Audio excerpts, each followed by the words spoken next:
السلام عليكم ورحمة الله. ازيكم عاملين ايه؟ يا رب تكونوا بخير. النهاردة بقى هنعمل حاجة حلوة مع بعض، سهلة وسريعة وخفيفة جدا. كل مكوناتها دي في البيت ما عدا الاوريو بس اللي هنشتريه من بره. هنعمل ايه؟ هنعمل مع بعض طواجن الاوريو. بدل ما نروح نشتريها من بره ونشتريها بمبلغ ومكلفة، لا احنا هنعملها في البيت وهنعملها صحية عن اللي بره. انتي عارفة هي معمولة ازاي، هتفرحي بيها ولادك جدا جدا. يعني حاجة بسم الله ما شاء الله. تعالوا مع بعض نشوف هنعمل ايه ومكوناتنا ايه. انا معايا كيسين اوريو، معايا معلقتين كبار دقيق، معايا كوبايه لبن، معايا معلقتين سكر، معلقتين كاكاو خام، ومعلقه كبيره من البيكنج باودر. وهستخدم من الزيت معلقتين كبار برضو. اول حاجه معانا هنكسر الاوريو.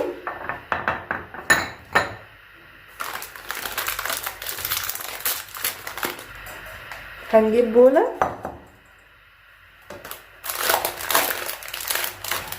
هنحط فيها الاوريو. انا هشيل بس 2 من الكيس بتاع الاوريو ده.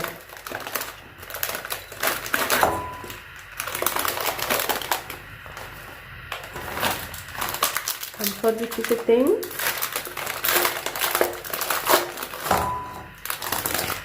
هنكسره بقى كويس.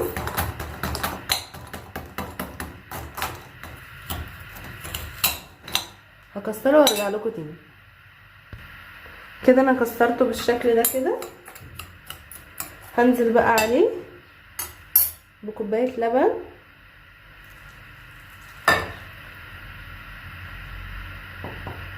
ومعلقتين سكر كبار، ومعلقتين الدقيق، معلقتين كاكاو، ومعلقه بيكنج باودر كبيره.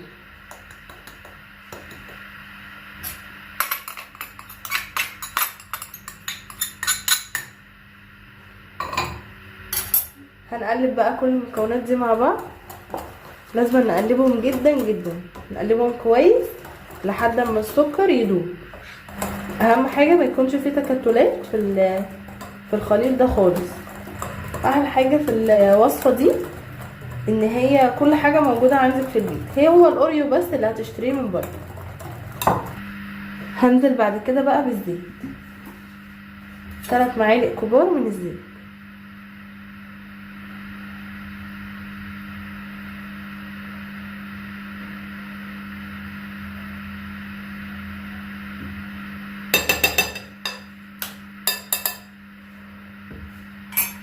هنقلب برضو كويس.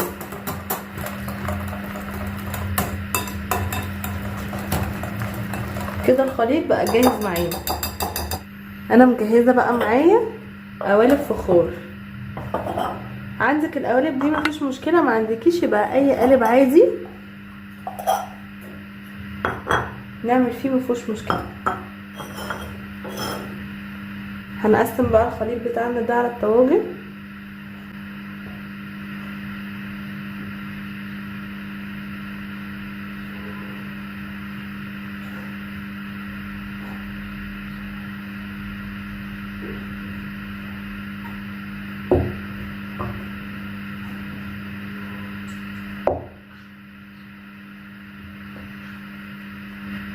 كده هو يعمل معايا بس 3.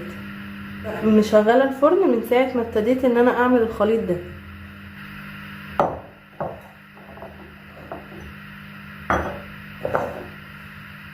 بعد كده هنسيب بقى الاوريو اللي احنا سيبناه ده، نفتحها، نحطها كده على الوش.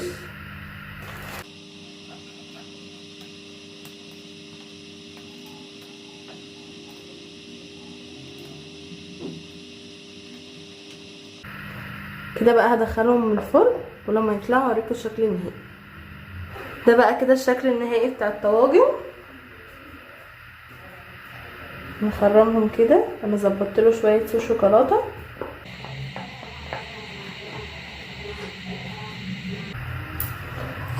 انا صوص الشوكولاته ده كنت عاملاه معاكم، لو عايزين تشوفوه تعالوا على قناتي هتلاقوه باذن الله يعجبكم جدا.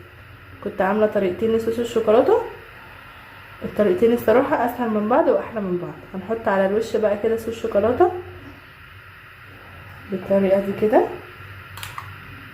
يبقى الف هنا وشفا اللي هيجوا بجد. يعني الطواجن دي جميله جدا وسريعه، هتشرفك قدام اي حد.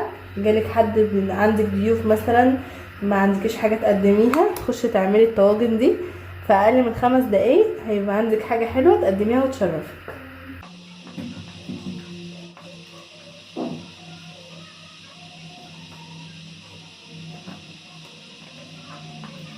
ما عندكيش صوص شوكولاته مثلا، ممكن شوكولاتايه مثلا، اي نوع شوكولاته ممكن تسيحيها وتحطيها برضو على الوش كده، هتدي شكل ومنظر وطعم حكايه. كده بقى الفيديو بتاعنا خلص. الطواجن بتاعتنا اهي هشه وطريه وجميله خفيفه جدا جدا جدا. بصوا كده، بسم الله ما شاء الله، حاجه جميله تحفه. عايزه تاكلي اي حاجه خفيفه وبسرعه هتعمليها وانتي قاعده، هتفرحي بيها اولادك، مش هتشتريها من بره، هتقومي تعملي لهم الطواجن دي. انا بقى هقدم معاهم شاي بلبن. شايفين شكل الطواجن وحلاوتها؟ بجد الطواجن دي هتخليكي يعني ما تحتاجيش ان انت تشتري اي حاجه من الشارع خالص. هتعمليها بالشكل اللي احنا عملناه ده، هتقدمي جنبيها قهوه، هتقدمي جنبيها شاي بلبن زي ما احنا هنعمل.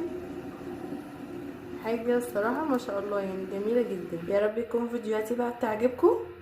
متنسوش تحطوا لي لايك وشير، كومنت جميل منكم، واللي يجرب الوصفه يكتب لي في كومنت. وده كده الشكل النهائي بتاعنا.